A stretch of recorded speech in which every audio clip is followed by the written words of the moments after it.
Joshua Broome, welcome to Washington Times Higher Ground. A lot to talk with you about today. And let's just start with this book. I've got it right here, 7 Lies That Will Ruin Your Life. You've got one right there too. This is a fun project. In full disclosure, I had a chance to work with you on this project, but this book, it does exactly what the title says. It details the 7 lies that will ruin your life. Why did you want to write this book?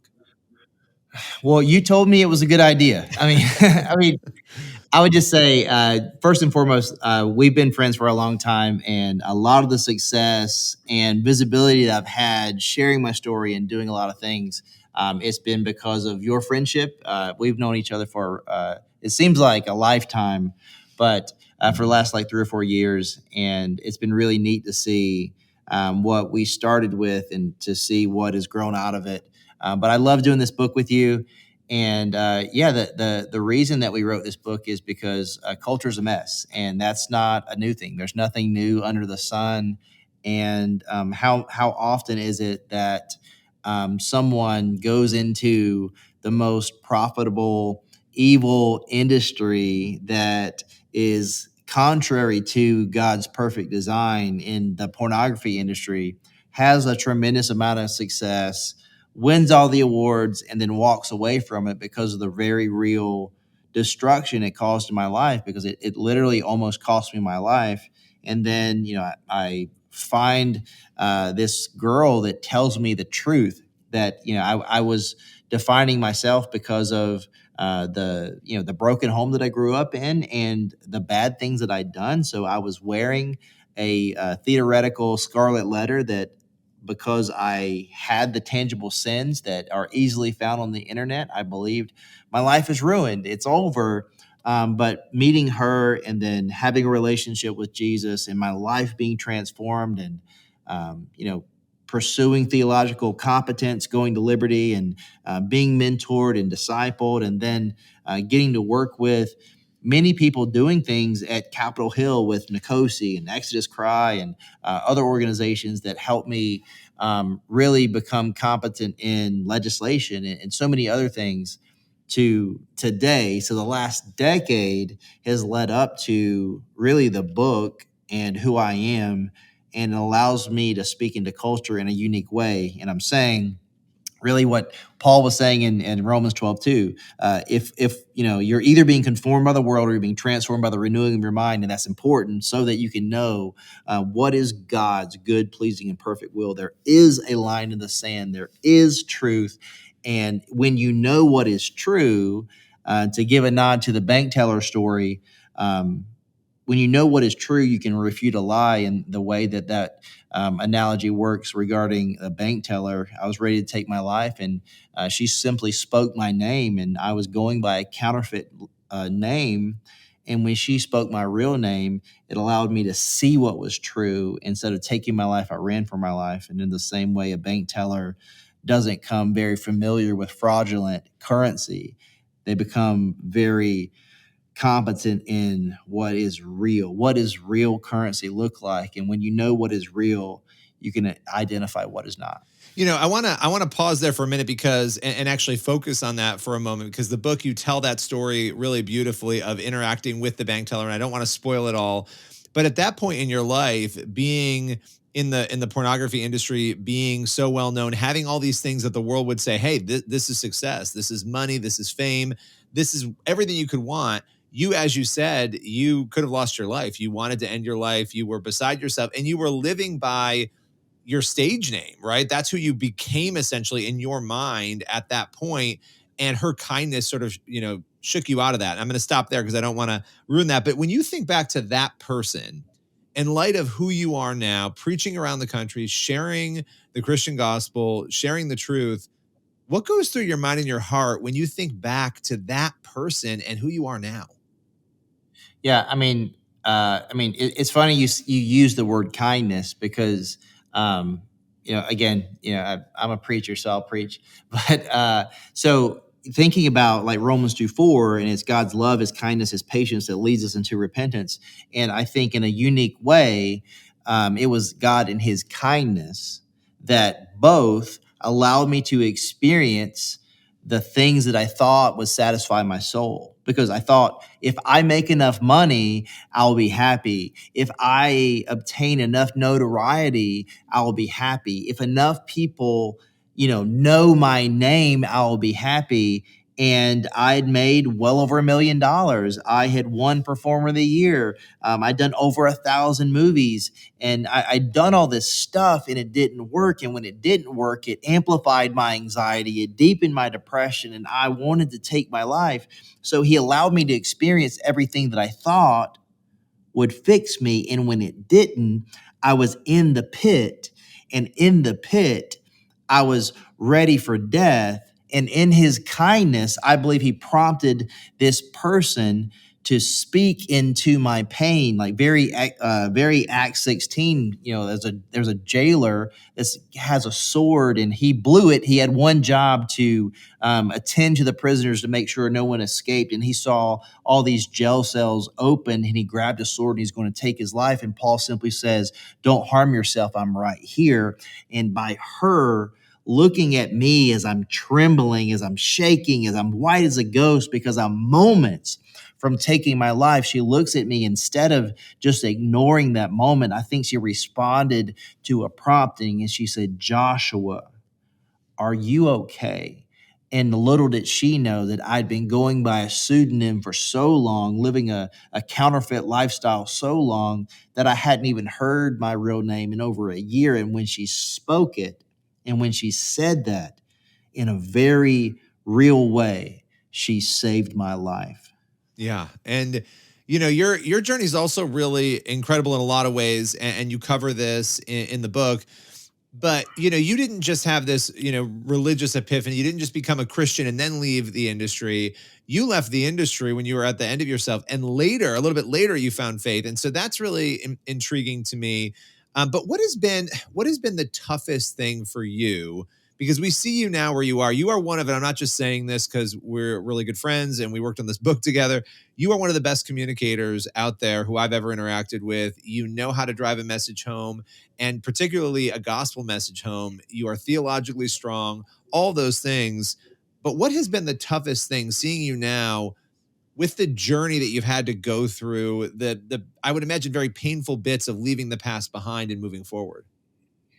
So I think there's these like memorial stones, like in each person's life, that you can look back on, and sometimes it's something traumatic that causes you to see yourself as less than, or sometimes there's this healing moment that causes you to have hope that you didn't have before, or have courage that you didn't think you had access to, or this belief in yourself. And for me, there was this moment where, relatively like newly saved. So I gave my life to Christ. Easter, the week after Easter in 2015, and then in October, we, me and this girl that loved me enough to give me truth and grace, we started a relationship, and we got engaged in October. And soon after that, we're going through premarital counseling. And when we're going through premarital counseling, we're reading this book, the about love languages. I think five love languages, right? Yeah, yeah, yeah. Gary, I forget his last name. He's good friends with my friend David, so he'll remind me. But this book about your love languages, and it's every person, they are prone to love their significant other in the way they experience love. Like you extend love in the way that you naturally receive love best. That's our nature, because that's just how we're wired. But there was this moment where we're going through this, and mine are like words of affirmation, personal touch, and my wife's is quality time. And really ignorant to like the fundamentals of relationship. I thought quality time was a quality date, a quality gift, a quality experience. But man, she was like, no, The best gift that you can give me is your presence. Like there's no, I just want you like detached from everything and just sitting here with me is the thing that I want most.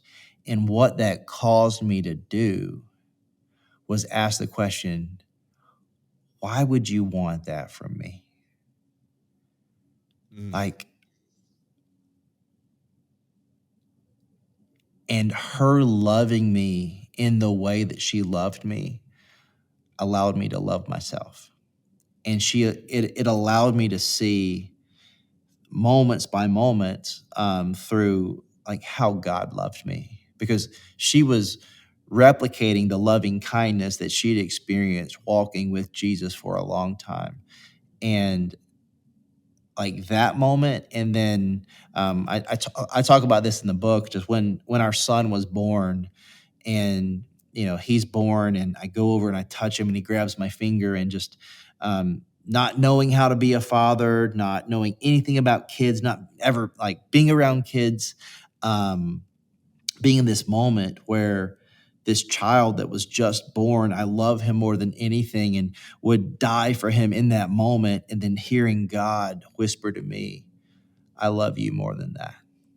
And like, so moments like that allowed me to defeat the lie that I am not enough. And you Because also, I just want to say this because you also, had spent a lot of time in an industry where you're devaluing yourself, right? Endlessly and over and over and over again. And to then have that clarity in that moment. And one big piece, I want to speak for you, but I do need to say this, assuming that you would never get to have a wife or kids or any of those things because of what you had done in the I, industry. That's yeah, I mean, incredible what you just described. I literally wrote on a piece of paper, because for me, it's like I love data in a way where it's like you have a goal and you're tracking the data to get to the goal, and then you have the satisfaction of obtaining what you're pursuing. But for me, the three big goals, the thing that were important to me, I wanted to be a father. That was number one. I wanted to be the thing I never had. So I wrote this on a piece of paper. Reasons I want to die. I will never be a father. I will never be a husband. And when I say be a father, I don't mean get a girl pregnant. I mean be a father. I mean, be a father to this child, and I don't mean to get married and just have a wife. I mean to be a husband. And you've gotten to do that. I mean, he's Yeah, blessed you 4 times with four with yeah, 4 yeah, kids. yeah.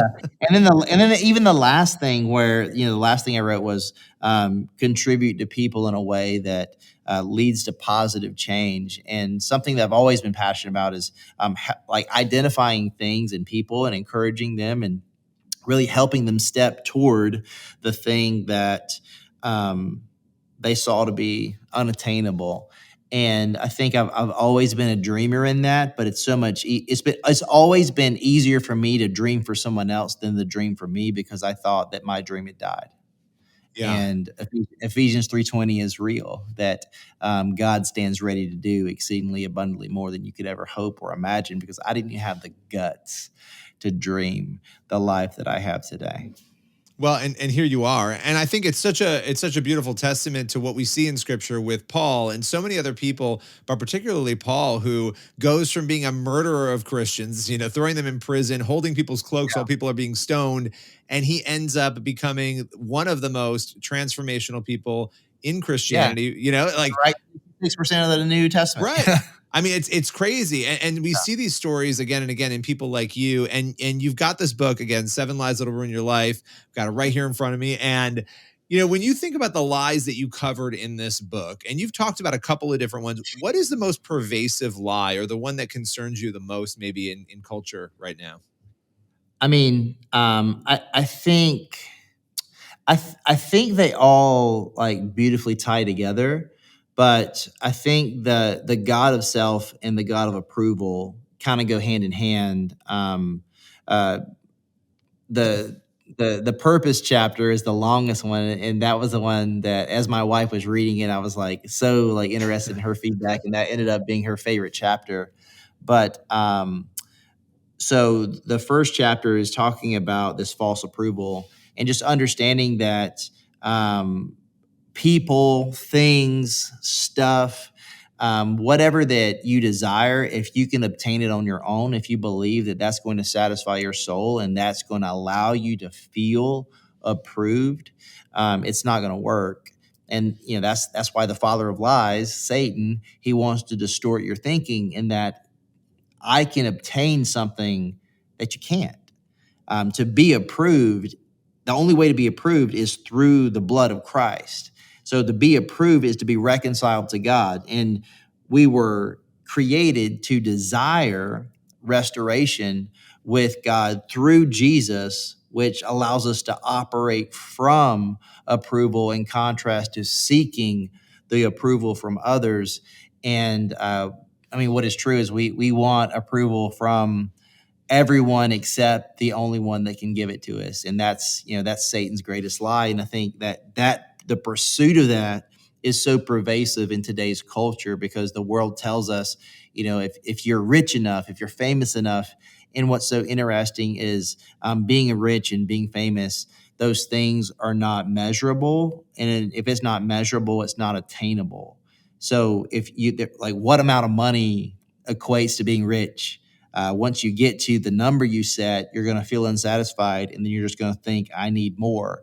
If you've made sex your God, then you're like, there's never going to be enough sex. Or if I am struggling with pornography, and if I believe I'll feel approved if I have a wife, and then you get married, and then you still struggle with pornography. It's this endless cycle of trying to satisfy your soul with things that don't work.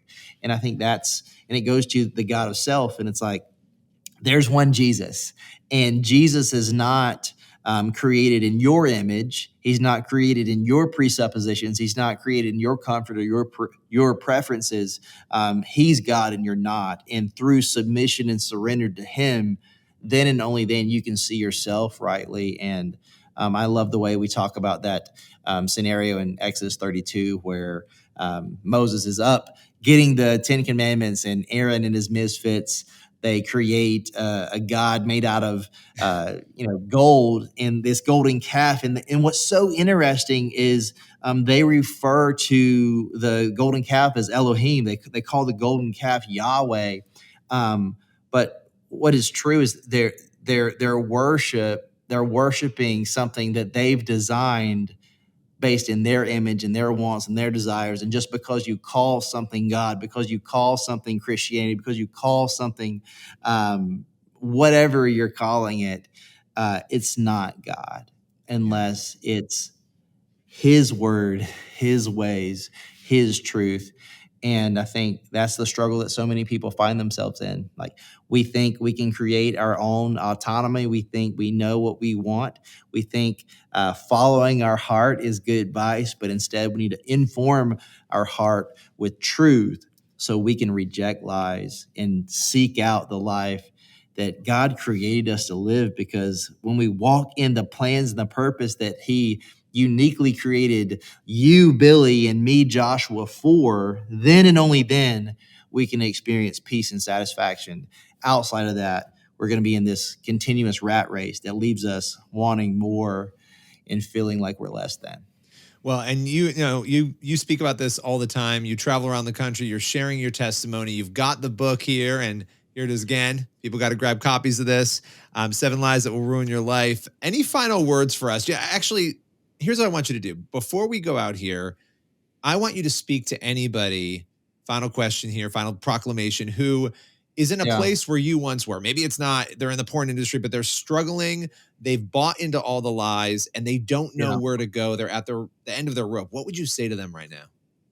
Yeah, I would say if you've made a decision that has led you to a place that makes you feel less than, or maybe someone took advantage of you and you were hurt, and that caused you to tell yourself this lie that it was your fault that that happened, and now that event or series of events has led you to believe that this is the way that's always going to be. And this, maybe you're in the place where saying, this is just who I am. And maybe that has something to do with your family history. It's because you grew up in said circumstance. This has to be your circumstance.